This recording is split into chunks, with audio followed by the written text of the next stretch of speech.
வெள்ளிக்கிழமை ஒரு பாக்கியமான நாள். இந்த பகல், இந்த இரவை சாலிஹீங்கள் அல்லாஹ்விடத்தில் இப்படியும் கேட்டார்கள். எங்களுக்கு ஒரு கால் மரணம் சம்பவிப்பதாக இருந்தால் அது வெள்ளிக்கிழமை பகலாகவோ இரவாகவோ ஆக்கிவை என்று கேட்டார்கள். ஏன்? அந்த இரவுக்கும் பகலுக்கும் தனி மாட்சிபம் உண்டு, தனி அருளும் உண்டு, பரக்கத்தும் உண்டு. அப்படிப்பட்ட பரக்கத்தான காலங்களில் ஒவ்வொரு வாரத்திலும் வருகிற வெள்ளிக்கிழமை அல்லாஹ் இந்த நாளை எப்போதும் நாம் கண்ணியமாக எடுக்க தௌஃபீக் செய்வானாக.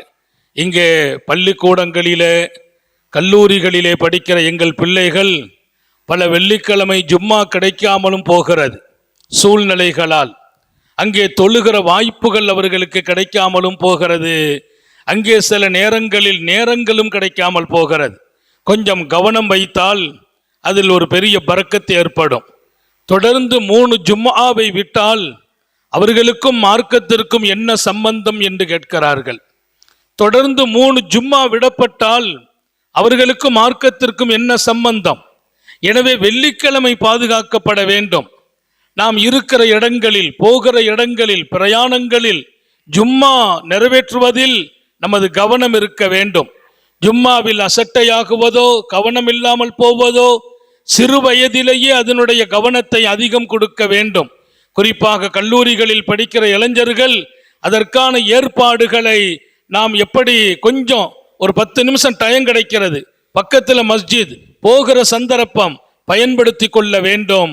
காரணம் இல்லாமல் ஜும்மாவை விட்டால், அதை லொஹராக தொழுதால் அது மிகப்பெரிய இழப்பு என்பதையும் இந்த நேரத்தில் நம்முடைய கவனத்தில் எடுக்க வேண்டும். அதேபோல் ஜும்மாவை வேறு வேறு காரணங்களுக்காக நாங்கள் பயணத்தில் இருக்கிறோம், அதனால தொழ முடியல என்றெல்லாம் சொல்கிறவர்கள் உண்டு. பயணம் நிறைய காரியங்களை அனுமதிக்கிறது, இல்லை என்று சொல்லவில்லை. பயணத்தில் நிறைய அனுமதி. நாளை 2 ஆக்கலாம், பிரயாணங்களிலே லொஹரையும் அசரையும் ஷாஃபி மதுஹபிலே இணைத்து தொழலாம், மக்ரிபையும் இஷாவையும் ஜம்மு செய்யலாம் என்றெல்லாம் அனுமதிகள் நிறைய இருக்கிறது. ஆனாலும் வெள்ளிக்கிழமையில் நீங்கள் காலையில் சூரியன் மேலே ஏறிய பின்னால் ஜும்மா தவறி போகிற அளவிற்கு பயணம் கூட மேற்கொள்ள வேண்டாம் என்றும் இருக்கிறது. பயணம் கூட மேற்கொள்ள வேண்டாம் என்று இருக்கிறது.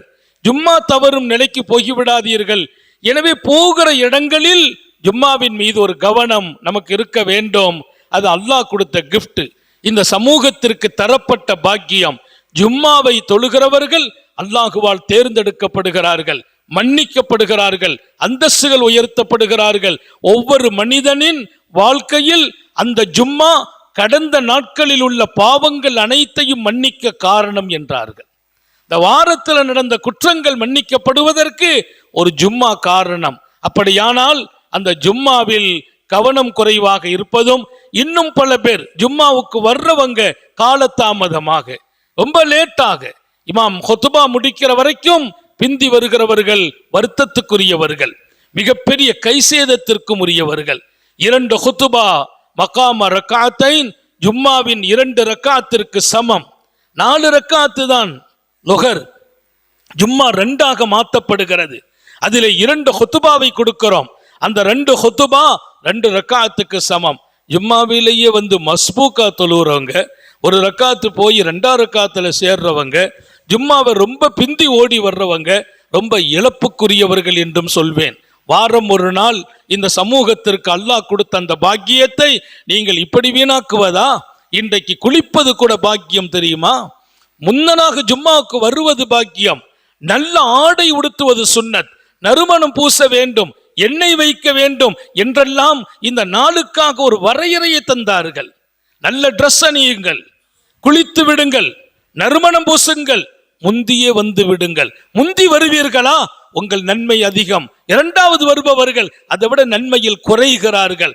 ஹுத்பாவிலே இமாம் கால் வைத்தால் இங்கே நன்மைகளை பதிவு செய்கிற மலக்குகள் கூட இனி வருபவர்களுக்கு அட்டெண்டன்ஸ் தருவதில்லை. அவங்க ஹுத்பாவுக்கு தயாராகுவார்கள் என்று நபி பெருமானார். இப்போ வர்றவங்களுக்கு பேர் எழுதுறது மலக்குமார்கள்.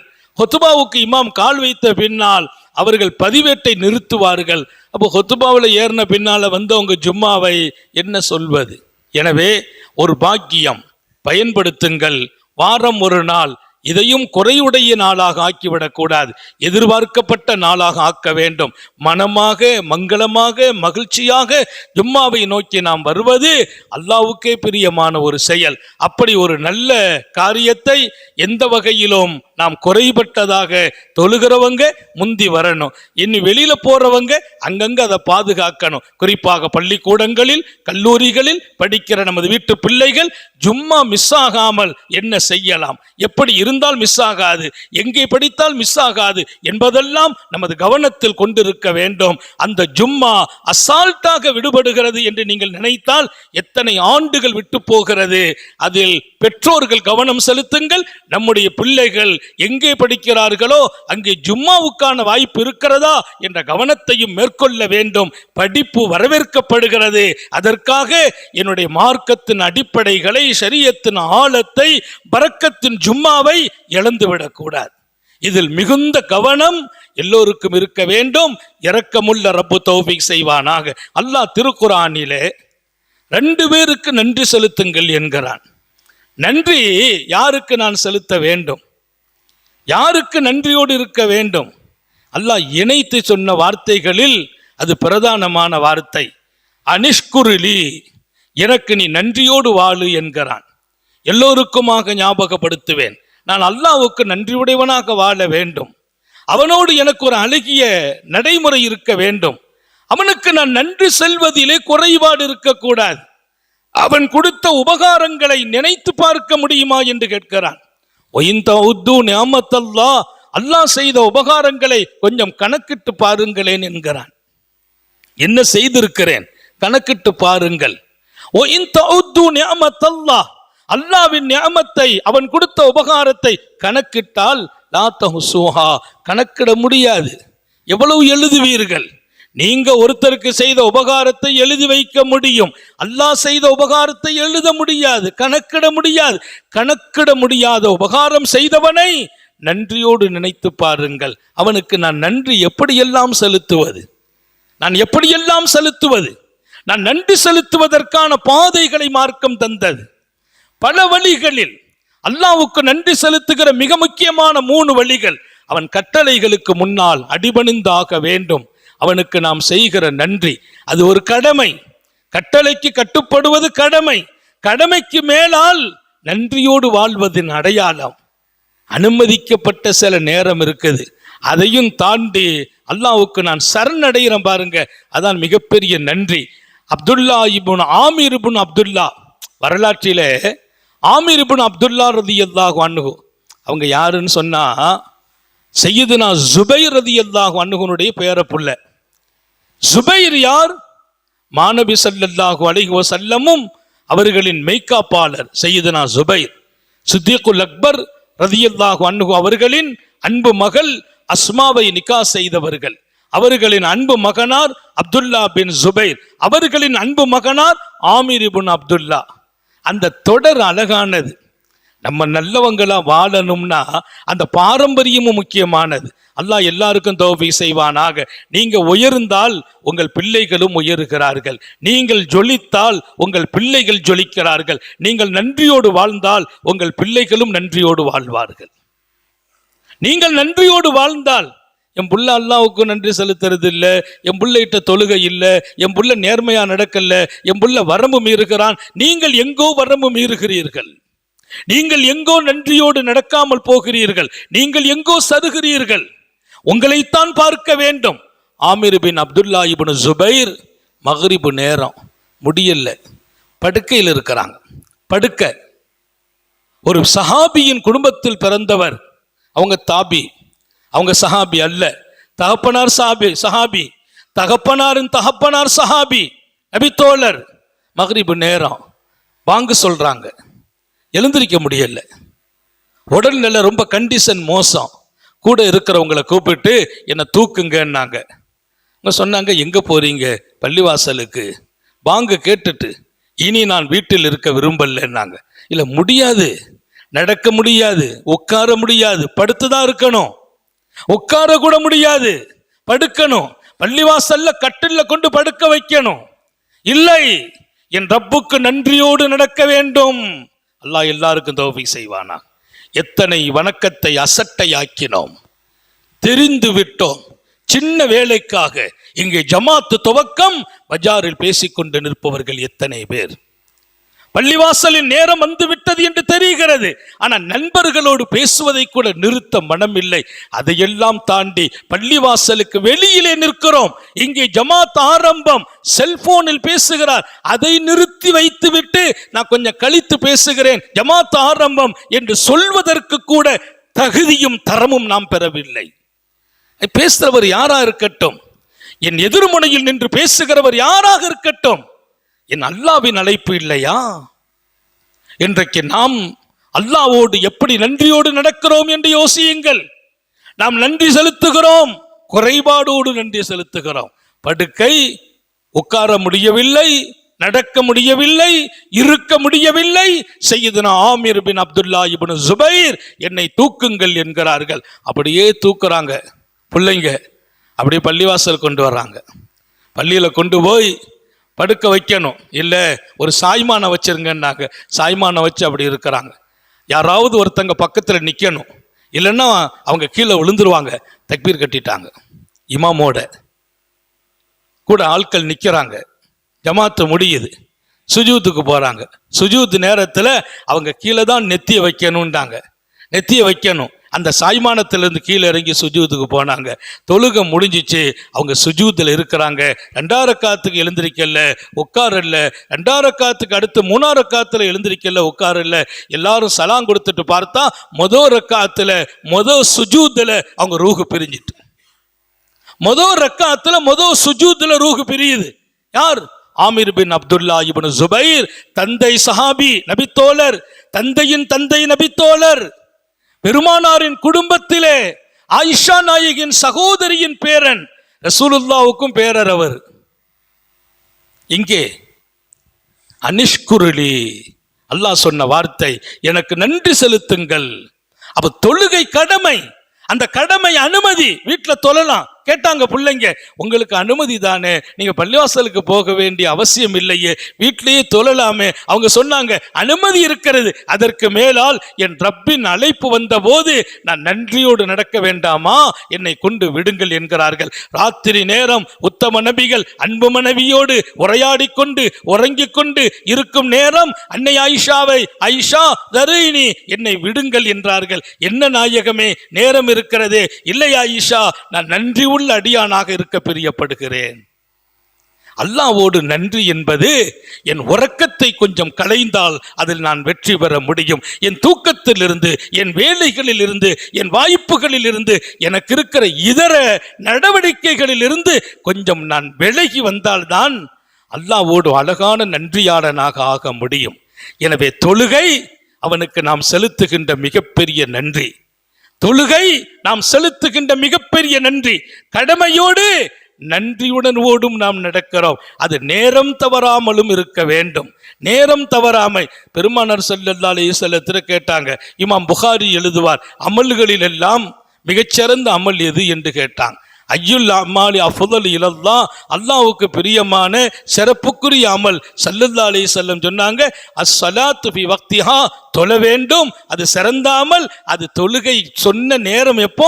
உரிய நேரத்தில் தொழ வேண்டும். வாங்க சொன்னா உடனே தொழுதுருங்க, அதான் சிறந்த அமல். லொஹர தொழுகிறார் 3 மணிக்கு தொழுகிறார், அசர தொழுகிறார் 5:30 மணிக்கு தொழுகிறார், மகரிப 7:15 இஷா 7:10 தொழுகிறார், இஷாவை ராத்திரி 12 மணிக்கு தொழுகிறார். இது சிறப்பான வணக்கம் அல்ல என்றார்கள். வணக்கம் உரிய நேரத்தில், அதிலும் கலாவாக்கி கொண்டவர்களின் நிலை என்ன? எல்லா விஷயமும் கரெக்டா நடக்குது. மனைவியோடு, பிள்ளைகளோடு, வியாபாரத்தோடு, தொழிலோடு, நட்போடு 5 நிமிஷம் கரெக்டாக ஒருத்தர் சொல்றார், 5 மணிக்கு நீங்கள் எனக்கு ஒரு ஃபோன் பண்ணுங்க. 5 மணிக்கு கரெக்டாக இவர் காத்திருக்கிறார் அந்த ஃபோனுக்காக. 4:30 மணிக்கு ஒரு புரோக்கரான் தயாராக இருக்கிறார். உலகத்தில் என் இயக்கம் அனைத்தும் அழகாக சரியாக நடக்கிறது. அல்லாஹ்வுக்கு மாத்திரம்தான் நான் குறைவுடையவனாக வாழ்கிறேன். யோசித்து பாருங்கள். ஏங்க வைத்தவனுக்கே நன்றி இல்லாமல் நடப்பதா? 4:30 மணிக்கு புரோக்கரான், 4:30 மணிக்கு அங்க நிக்கணும். மிகச்சரியாக நிற்பவர்களை நான் பாராட்டுகிறேன். அது மார்க்கமும் வரவேற்கிறது. இத்தனை சரியாக உங்களை நிக்க வைத்தவன் அல்லவா அல்லாஹ்? 4:30 மணிக்கு அசர் ஜமாத்து, அதை மிஸ் பண்ணிட்டு 4:30 மணிக்கு அந்த புரோகிராம கரெக்டாக அட்டன் பண்றார். அல்லாஹ்வுக்கு வருத்தம் வராது? மன்னிக்கிறான், விடுகிறான். எத்தனை நாள்? சரியாக நடங்கள், நன்றியோடு நடங்கள். அல்லாஹ்வோடு நன்றி என்பது மிகப்பெரியது. நம்ம வீட்டில் ஒரு சின்ன கல்யாணம்னா நமக்கு அன்னைக்கு லுஹர் இல்லை, சுபுகு இல்லை, அசர் இல்லை, மகரிப் இல்லை, இஷா இல்லை. ஏன்? கல்யாண வீடு. யார் தொழலி? அவர் யார்? மாப்பிள்ளையா? மாப்பிள்ளை இல்லை. மாப்பிள்ளையுடைய வாப்பாவும், மாப்பிள்ளையுடைய ஃப்ரெண்ட்ஸும், மாப்பிள்ளையுடைய அண்ணனும் தம்பியும், மாப்பிள்ளையுடைய உம்மாவும் அக்காவும் தங்கச்சியும், இவங்களுக்கெல்லாம் தொழுகை இல்லை அன்னைக்கு. ஏன்? கல்யாண வீடு பிஸி. கல்யாண வீட்டில் லுஹர் நேரம், நீங்க உட்கார்ந்து தக்பீர் கட்டுங்க. வீட்டில் சாப்பிட வந்தவங்களும் சேர்ந்து தக்பீர் கட்டுவாங்க. ரப்பை விடுவதற்கு எங்கே அனுமதி? எங்கள் வீட்டில் புரோகிராம் என்பதற்காக தொழுகை விடப்படுவதா? மாப்பிள்ளை கூட அவர் தொழுதாக வேண்டுமா இல்லையா? எனவே அல்லாஹ் சொன்ன வார்த்தை அனிஷ்குருலி, எனக்கு நன்றியோடு நடங்கள் என்றான். அந்த நன்றியை காப்பாற்றணும். 2வது ஒளிவாலிதை, ரொம்ப அருமையான விஷயம். எனக்கு நன்றி செலுத்துங்கள், உன்னை பெற்றெடுத்த தாய் தந்தையர்களுக்கும் நன்றி செலுத்துங்கள். 2ஐயும் அல்லாஹ் சேர்த்து சொல்றான், பிரிக்கிறது இல்லை.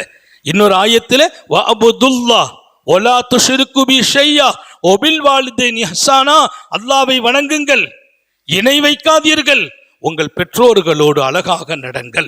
அவன் எங்கே தன்னை சொல்வானோ அங்கே தாய் தந்தையர்களை சொல்லுகிறான். தன்னை வணங்க சொன்னான், தாய் தந்தையர்களோடு அழகாக நடங்கள் என்றான், உபகாரம் செய்யுங்கள் என்றான், எனக்கு நன்றி செலுத்துங்கள், உன்னை பெற்ற தாய்க்கும் தந்தைக்கும் நன்றி செலுத்து என்றான். இன்றைக்கு தாயின் தரம் என்ன? தந்தையின் நிலை என்ன? தாயை மதிக்காத பிள்ளைகள், தாயை உதாசீனப்படுத்தும் பிள்ளைகள், தாயை எட்டி உதைக்கிற பிள்ளைகள், தாயை வீசுகிற பிள்ளைகள், தாயை எதிர்த்து பேசுகிற பிள்ளைகள், தாயை மறியாமல் நடக்கிற பிள்ளைகள், தந்தையை பார்த்து கை நீட்டும் பிள்ளைகள். ரொம்ப வருத்தப்படுகிறோம். அல்லாஹ்வுக்கு கோபம் இறங்கும் இடம் உலகத்தில் ஒன்று இருக்குமையானால் தாய் தந்தையர்களின் கோபம் ஏற்படும் நேரம் என்றார்கள். அம்மா வாப்பாவுடைய கோபம் வரும்னா அங்க அல்லாஹ்வுடைய கோபம் வந்துடும். பெற்றோர்கள் யார்? எத்தனை கண்ணியத்திற்குரியவர்கள், அவர்களுக்கு எத்தனை மரியாதை நாம் கொடுக்க வேண்டும். ஜமாத்து காப்பாற்றப்படணும். பள்ளிவாசல்ல போய் ஜமாத்து தொழுகை முக்கியம். பாப்பாவுக்கு சோம் இல்லை, அம்மாவுக்கு சோம் இல்லை, அவங்க ஹிதுமத்தில் இருக்கிறோம், அவங்க கூட இருந்து அவங்க சந்தோஷப்படுவாங்க. நீ ஜமாத்துக்கு போறதை விட வாப்பா அம்மா பக்கத்தில் இருந்து ஹிதுமத்து செய்துட்டு வீட்டில் தொழுகிறது சிறப்பு என்று இமாம்கள் எழுதி வைத்தார்கள். இமாம்கள் இஷாவுடைய தொழுகை, நான் இங்கே ஜமாத்துக்கு வரணும், பள்ளிவாசல் ஜமாத்தை விட்டதே இல்லை, அல்லாஹ் பாதுகாப்பு கொடுத்தான். தகப்பனார் கண்டு அந்த நேரத்தில் அன்னைக்கு திடீர்னு மகரிப் பின்னால அவங்க சில ஹிதுமத் வந்துட்டு, எங்க வாப்பா ஹயாத்தா இருக்கும்போது ஹிதுமத் வாப்பா கூப்பிட்டு ஹிதுமத் செய்ய சொல்றாங்க, செய்துட்டு இருக்கேன். அவங்க சுய தேவைகளுக்கு போகணும், அந்த வேலைகள் எல்லாம் செய்துட்டு இருக்கேன். வாப்பா கேட்டாங்க, வாங்க சொல்லிட்டாங்களப்பா பள்ளிக்கு போகணும்ல. ஆமா போகணும் வாப்பா. அப்போ என்ன செய்யறது? நீ வேணா போயிட்டு வரியா? இல்லை பாப்பா உங்கள் வேலை முடியட்டும். பாப்பா சொல்கிறாங்க, ஏன்னா நான் இமாமா இருக்கிறேன், போயிட்டு வரியான்னாங்க. பாப்பா வேலை முடியட்டும். அவங்க ஹிதுமத்தை பூரா முடித்தோம், எல்லா வேலையும் முடிச்சுட்டு அதுக்கு பின்னால் நாங்கள் வந்தா 2 ரக்காத்து மிஸ் ஆச்சு, வேற யாரோ தொலை வச்சுட்டாங்க. 2 ரக்காத்தில் வந்து நான் சேர்றேன். பெரிய பாக்கியம் என்ன தெரியுமா? அந்த ஹிதுமத்துக்கு பின்னால் அல்லாவே கிடைத்தான். அல்லாவே கிடைத்தான்.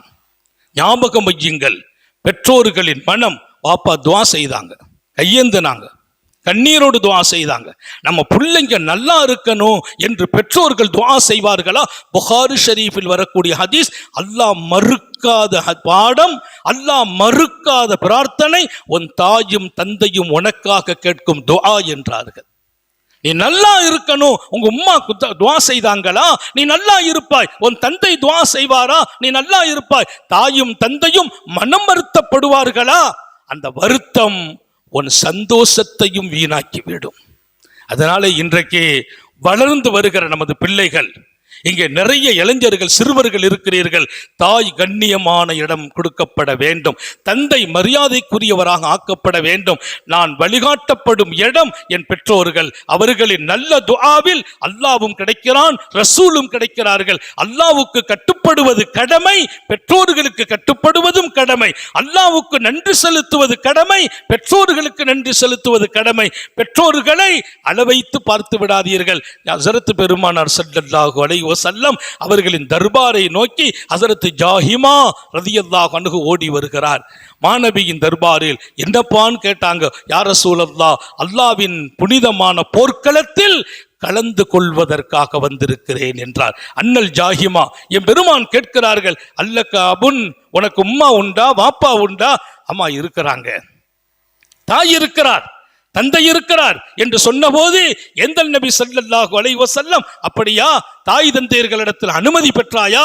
இல்லை நாயகமே, கேட்டேன், அவங்க ஹிதுமத்து செய்யணும், நீ போக வேண்டாம், இன்னொரு நாள் போகலாம் என்றார்கள். எனக்கு மனசு கேட்கல. அல்லாவின் புனித போர்க்களம் வாய்ப்பு கிடைக்கும் போது ஏன் மிஸ் பண்ணணுண்டு ஓடி வந்தேன். அவர்கள் அழுதார்கள். அழுவதை நிலையிலே அழுதவர்களாக அவர்களை விட்டு ஓடி வந்தேன். காத்தமுன் நபியேன், நீ போருக்கு வர வேண்டாம், உடனே போ. உன் தாய் தந்தையர்கள் அழுதார்கள் இல்லையா, நீ சிரிக்க வைத்தால் அல்லாவின் அன்பு கிடைக்கும் என்றார்கள். சிரிக்க வைத்து விடு, நீ இங்கே அவசியம் இல்லை. தாயை அள வைப்பதா, தந்தை அள வைப்பதா? அவர் அள வைத்தது அநியாயமாக அல்ல, அல்லாவுக்காக. போருக்கு போவதற்கு அனுமதி மறுத்த போது அவர் ஓடி வந்த போது அழுதார்கள். இன்னைக்கு தாயின் சொல்லை மீறி அள வைத்தவர்கள் எத்தனை? தாயை கை நீட்டி அடிக்கிற பிள்ளைங்க, தகப்பனார மரியாதை குறைவா பேசுற பிள்ளைங்க. வான் பண்ணுகிறேன், எச்சரிக்கை. இன்னைக்கு தெரியாது, ஒரு நாள் நம் வாழ்க்கை கேள்விக்குறியாகிவிடும். நீ எப்படி நடக்கிறாயோ அப்படி நடத்தப்படுவாய். நீ உன் பிள்ளைகளை, உன் பெற்றோர்களை நீ மதிக்கவில்லை என்றால் உன்னை மதிக்காத பிள்ளைகள் உருவாகுவார்கள். நீ அடித்தால் உன்னை அடிக்கும் பிள்ளைகள் உருவாகுவார்கள் என்பதையும் எங்கள் பிள்ளைகள் இதயத்தில் சுமக்க வேண்டும். அல்லாஹ்வோடு நன்றியோடு நடப்போம், பெற்றோர்களுக்கும் நன்றி செலுத்துவோம். தொழுகையை உரிய நேரத்தில் நிறைவேற்றுங்கள், கலா ஆக்கி விடாதீர்கள், காலம் பிற்படுத்தி விடாதீர்கள், ஜும்மாவை வீணாக்கி விடாதீர்கள்.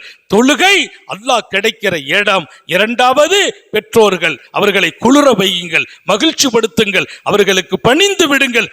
சொர்க்கம் தாயின் காலடியில், தந்தை உன் சுவனத்தின் தலைவாசல் சொன்னார்கள் நபிகள் நாயகம். என் சொர்க்கத்தின் தலைவாசலே என் தந்தை, என் தாயின் பாதடியே என் சொர்க்கம். நான் சரியாக நடப்பதை என் இலக்காக கொள்ள வேண்டும். எல்லாம் அல்ல அல்லாஹ் அப்படி ஒரு அருமையான வாழ்க்கையை வாழ்வதற்கு தௌஃபீக் செய்வானாக.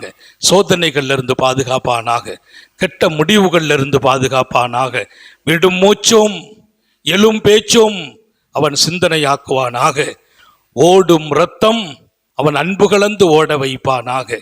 யாராவது பாப்பா அம்மாவை கஷ்டப்படுத்தியிருந்தால் இப்போதே போய் மன்னிப்பு கேளுங்கள், இனி மாறிவிடுங்கள். நீங்கள் மன்னிப்பு கேட்டால் அல்லாஹ் சந்தோஷப்படுகிறான். ஏன்? உன் தாய் தந்தையர்களின் முகத்தில் மகிழ்ச்சி வந்தால் இறைவனுக்கே மகிழ்ச்சி வந்துவிடும். எனவே தவறு நடந்திருந்தால் மன்னிப்பு கேளுங்கள், இனி சருகாமல் வாழ்வோம். அல்லாஹ் அருள்வாளிப்பானாக.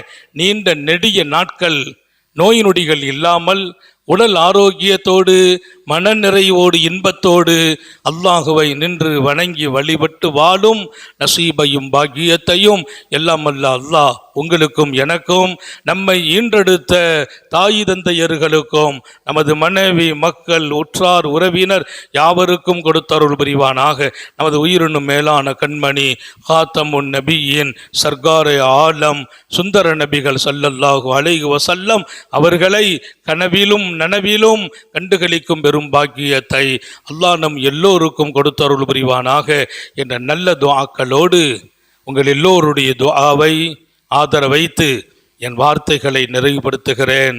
வாஹிரு தஅவானா அனில் ஹம்துலில்லாஹ்.